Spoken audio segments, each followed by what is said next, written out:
T'as payé combien ce mois-ci, mec? 40, 45, 50%? Pour financer quoi? Le mec qui te fait chier dans la rue et tu vois, t'esquives de trottoir quand tu le croises, tu vois, pour pas qu'il vienne t'emmerder, te taxer une clope ou je ne sais quoi. Ou t'emmerder hein, pour un mauvais regard. Ou alors le gars qui est au bar tabac PMU toute la journée, peinte à la main, payé par ton pognon que tu as donné à l'État français. D'ailleurs, même si tu as un petit business, que tu fais genre 3000 balles par mois, bah, l'État il est quand même là, la main tendue pour bien te rincer, te prendre le maximum de fric pour arroser absolument tout ce que tu détestes. Ouais, super. À côté de ça, tu as des pays en Europe où tu peux esquiver tous les problèmes que tu as en France, tu vois, notamment d'insécurité, les problèmes de taxation, de fiscalité absolument aberrante pour financer des trucs que tu détestes et tu vas pas. Je comprends pas pourquoi. Peut-être que tu sais pas que ça existe, mais ouais, gars, il y a des pays en Europe absolument incroyables où c'est safe, tu as des niveaux de taxation corrects, on va pas te faire la moraline parce que tu fais du fric ou parce que tu as certaines idées. Et c'est juste à côté, tu vois, à quelques heures d'avion, tu peux y aller. Donc on va pas perdre notre temps à tourner autour du pot.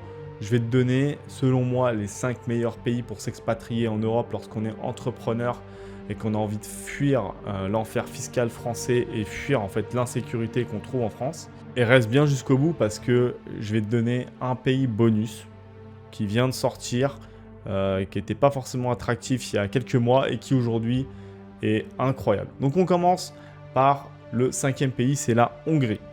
La Hongrie, c'est 9% sur les sociétés. 9% d'impôts sur les sociétés. La flat tax des impôts sur le revenu, elle est à 15%. Et c'est tout. Voilà. Donc, évidemment, c'est hyper avantageux. Si tu compares l'impôt sur les sociétés en France, tu es à 25%. Donc, tu fais le calcul, c'est hyper avantageux. Et c'est un pays qui est ultra safe, qui est hyper enraciné. Les gens sont cool, les nanas sont belles. La vie est pas chère. Tu vois, un appart à Budapest, il faut compter entre 6 et 800 euros. Un repas au resto, c'est autour de 8 euros. Voilà, c'est un super pays. C'est juste à côté de la France. En avion, c'est vraiment vite fait. En 2 heures, t'y es, tu vois. T'as plus vite fait d'aller en Hongrie que de descendre dans le sud si t'es à Paris, tu vois. Donc, vraiment, super pays et très agréable à vivre. 4e pays, la Bulgarie. Alors, la Bulgarie, tu vas me dire, ouais, mais attends, c'est un pays pauvre, machin, c'est le tiers-monde, etc. Attends. Déjà, le niveau de vie, mec, tu vas être le roi du pétrole. Même avec des petits revenus, tu vas vivre comme un roi là-bas. Niveau fiscalité, c'est un des meilleurs pays en Europe, clairement. L'impôt sur les sociétés, il est à 10%. L'impôt sur le revenu, il est à 10%. Et les dividendes, elles sont taxées à 5%, mec. 5% sur les dividendes. Donc, si tu es trader, que tu es dans l'immobilier, etc., c'est masterclass, la Bulgarie. La vie coûte vraiment que dalle. Déjà, la Hongrie, c'est pas très cher pour un Français, mais alors la Bulgarie, c'est vraiment que dalle. Même avec des petits moyens, tu peux vivre super confort. Un appart à Sofia, c'est entre 4 et 600 euros par mois. C'est un petit pays, mais avec une nature incroyable. Franchement, c'est magnifique. Le seul point négatif que je trouve à la Bulgarie, c'est la bureaucratie qui se fait en cyrillique. C'est une autre langue slave, un peu plus dure à comprendre. Tu me diras, le hongrois, c'est pas la langue la plus facile. Mais le bulgare, en fait, la bureaucratie est un peu plus chiante qu'en Hongrie. Mais fiscalement, c'est hyper intéressant, surtout si tu vis des dividendes. Le 3e pays que je te recommande, on quitte l'Union Européenne, même si on est géographiquement en Europe, c'est Andorre. Alors le gros avantage d'Andorre, c'est que en dessous de, je crois, 22 ou 24 000 euros, t'es pas taxé, voilà. Et tout ce qui est au-dessus, c'est 10%, donc très attractif. La TVA locale, elle est à 4,5%. Donc si tu veux monter un business là-bas, tu as très peu de TVA à payer. Et globalement, niveau fiscalité, c'est à peu près tout. Le gros avantage, c'est que c'est hyper beau, c'est hyper confortable. Tu es dans les montagnes, dans les Pyrénées. Tu as une qualité de vie incroyable. Tu peux aller skier l'hiver. Tu es juste à côté de Barcelone. Tu es juste à côté de la France. Donc c'est hyper pratique. Si tu n'as pas envie de t'éloigner trop loin de la France, c'est parfait. C'est super safe. C'est hyper développé. Tu as tous les digital nomades d'Europe, beaucoup de Russes d'ailleurs, qui viennent s'installer à Andorre. C'est vraiment une place top et super belle. En plus, tu vas pas galérer parce que tu as énormément de gens qui parlent français là-bas. Donc au pire, la langue c'est le catalan. Donc ça reste une langue latine. C'est assez facile à apprendre. Mais tu ne seras pas emmerdé au niveau administratif ou tu ne seras pas emmerdé pour te débrouiller dans la vie de tous les jours si tu ne parles pas super bien anglais, tu vois. Donc gros point positif pour Andorre, c'est ça. Voilà. Le seul gros désavantage à mon goût, c'est que c'est un tout petit pays, l'air de rien, et que tu dois y rester au moins 183 jours par an pour avoir la résidence fiscale.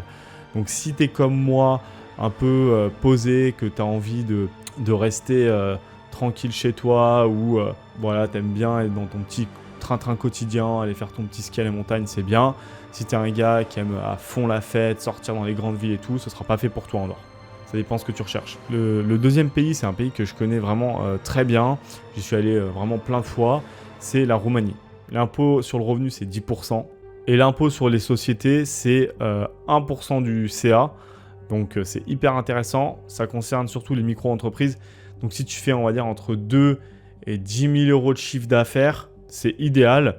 En plus, la Roumanie, c'est un pays ultra agréable, je te le dis. Dès que tu pars à la montagne, vers Brașov, etc., c'est trop beau. La bouffe est hyper bonne. Pour un pays de l'Est, c'est clairement au-dessus du lot. Les Roumains sont super gentils. C'est sûrement le peuple le plus cool de l'Europe de l'Est. C'est tempérament latin, tu vois.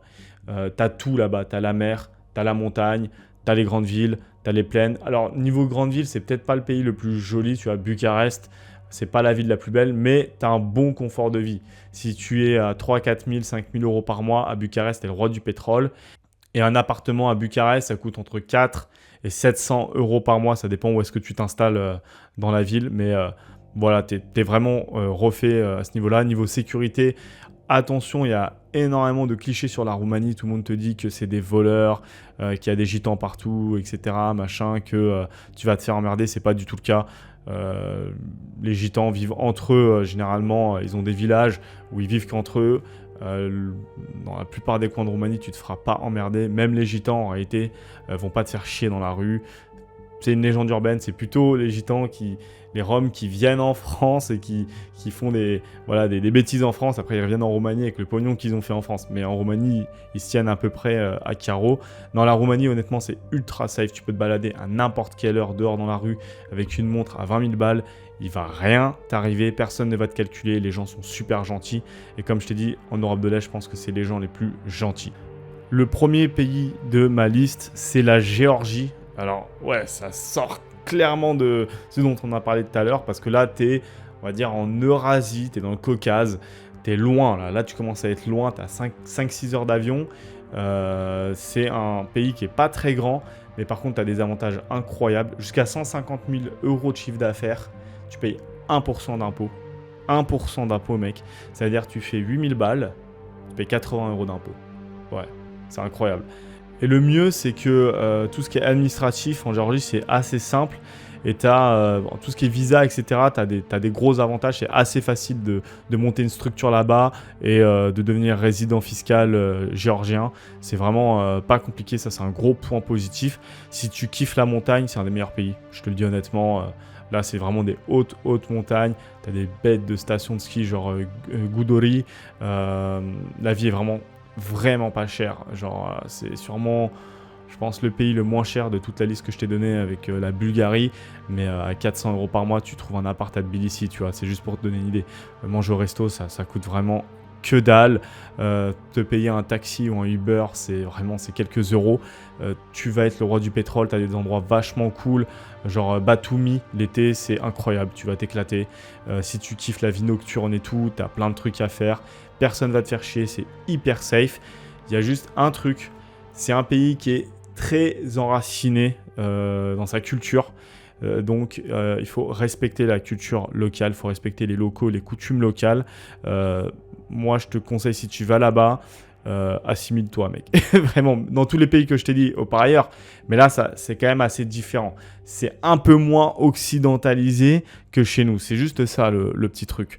Voilà, donc sois évidemment respectueux avec les gens que tu vas croiser. Essaie de t'assimiler un peu à la culture locale.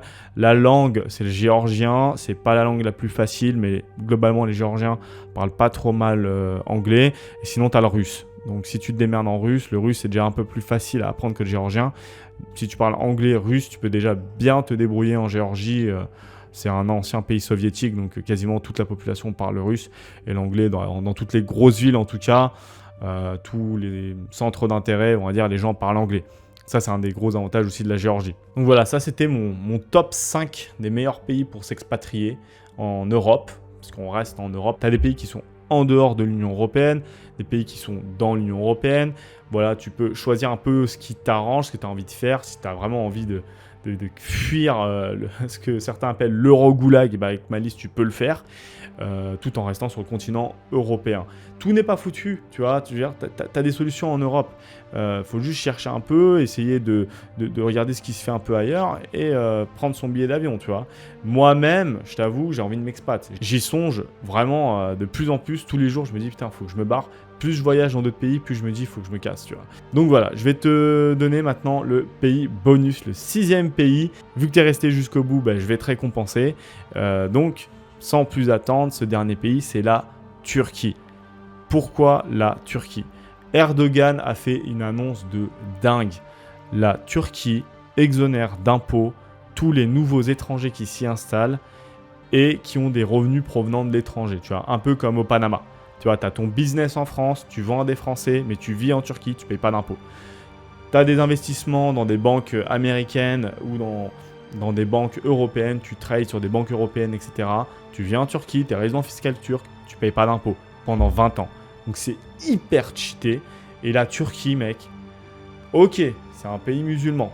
Tu vas peut-être pas être un grand fan de ça si tu es sur ma chaîne YouTube, que tu es un petit Européen qui est un peu identitaire, etc.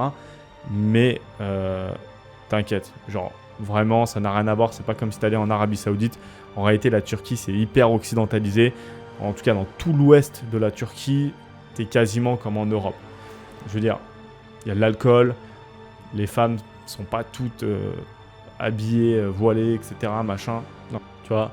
T'auras aucun problème à trouver des boîtes de nuit, à acheter de l'alcool, à vivre, on va dire, à l'occidental. C'est très occidentalisé, tu vois, là-bas, les gens se la collent au raki. Je te donne ça comme exemple. En gros, c'est l'équivalent du pastis, mais chez eux, tu vois. Mais même au-delà de l'alcool, si tu veux, voilà, personne va t'embêter parce que t'es chrétien ou parce que t'es athée ou parce que t'es pas musulman ou parce que, voilà, c'est vraiment chill. Les gens sont très gentils là-bas et c'est safe. Mais mec, c'est safe à un niveau, t'as pas idée. T'as pas intérêt à faire de la merde là-bas, tu vois. Genre, si t'es un voyou, tu vas avoir des gros problèmes parce que le gouvernement va te fracasser en deux, tu vois. Donc, de ce fait, c'est safe, tu vois. Tu te feras pas emmerder dans la rue en Turquie, clairement. C'est vraiment top et c'est un super beau pays chargé d'histoire. Istanbul, tu vois, c'est une ville de dingue, tu vois. T'as un confort de vie de ouf, ça vaut vraiment pas cher, à part dans quelques petites villes côtières où les prix ont tendance à monter depuis quelques années. Mais globalement, franchement, comparé à la France, financièrement, tu t'y retrouveras. Donc voilà, ça c'était le petit pays bonus que je voulais te balancer à la fin de la vidéo. Si tu as déjà visité, que tu as kiffé et que tu t'es déjà dit un jour, bah, pourquoi pas m'installer là-bas, bah, c'est le moment de le faire, tu es exonéré d'impôts pendant 20 ans. Si tu es arrivé jusqu'ici, n'hésite pas à t'abonner, s'il te plaît. Lâche un pouce vert. Écris en commentaire le pays que tu souhaiterais visiter ou dans lequel tu souhaiterais t'expatrier éventuellement. Si tu as d'autres pays à proposer, balance, je t'écoute. Même si c'est pas forcément en Europe, ça peut peut-être intéresser d'autres gars qui seraient intéressés par l'Asie ou l'Amérique latine ou que sais-je. Et n'hésite pas à rejoindre mes autres réseaux. Pour l'instant, j'ai un TikTok et j'ai un Telegram. Je vais te faire un petit document récapitulatif de tous les pays avec les avantages de manière plus détaillée. Tu auras ce petit PDF sur mon Telegram, donc tu rejoins, tu télécharges le PDF si ça t'intéresse évidemment. Et donc voilà, c'est tout pour aujourd'hui. N'hésite pas à t'abonner encore une fois et merci d'être resté jusqu'au bout.